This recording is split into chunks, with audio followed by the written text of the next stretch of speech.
వడగండ్ల వాన అకాల వర్షాలతో తీవ్ర పంట నష్టం జరిగిందని ప్రభుత్వానికి రైతులు పాతలు పట్టడం లేదని మాజీ మంత్రి నిరంజన్ రెడ్డి విమర్శించారు. గతేడాది అకాల వర్షాల నేపథ్యంలో పంటలు దెబ్బతింటే తాను కేసీఆర్ స్వయంగా పర్యటించి ధైర్యం కల్పించామని, కానీ ఇప్పుడు ఒక్క మంత్రి కూడా రైతులకు భరోసా కల్పించడం లేదని ఆరోపించారు. పంటలకు నీళ్లు ఇవ్వడానికి ప్రాజెక్టులు గేట్లు ఎత్తడం చేత కాదు కానీ రాజకీయ గేట్లు ఎత్తుతామంటున్నారని ఫైర్ అయ్యారు. రాజకీయంపై ఉన్న మక్కువ ప్రేమ రైతులపై లేదని విమర్శించారు.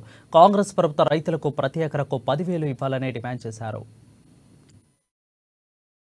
కేసీఆర్ ప్రభుత్వంలో 100 రోజుల్లోపే అతలాకుతలం చేసేస్తారు. మొత్తం వ్యవసాయం అంటే అత్యంత ఆశతో సంతోషంగా అప్పటిదాకా భూములను వదిలిపెట్టిన రైతులు సైతం, పట్టణాలలో ఉండేటువంటి రైతులు సైతం తిరిగి వచ్చి గ్రామాలలో వ్యవసాయాన్ని చాలా ఆపేక్షగా చేసేటువంటి పరిస్థితి మేము కల్పిస్తే మళ్ళీ వ్యవసాయం అంటే మునుపటి రోజులు గుర్తుకు తెస్తున్నారు. మరి దీని బదులు ఇంకేదైనా పని చేసుకొని బతుకుతున్నారు దేవుడా అనేటువంటి ఒక దుస్థితిని కాంగ్రెస్ ప్రభుత్వం కల్పిస్తూ ఉంది.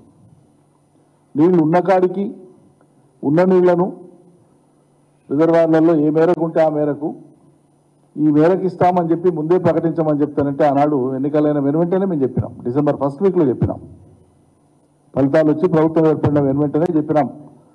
యాసంగి స్టార్ట్ అవుతుంది, ఎంత మేరకు ఇస్తారు రైతులకు, ఆయా రిజర్వాయర్లలో ఉండేటువంటి నీళ్ళన్నీ చూసుకొని మీరు పద్ధతి ప్రకారంగా మీరు కాషన్ చేసి చెప్పండి అని చెప్పినాం. పట్టించుకోలేదు. రాజకీయాల మీద విద్వేషం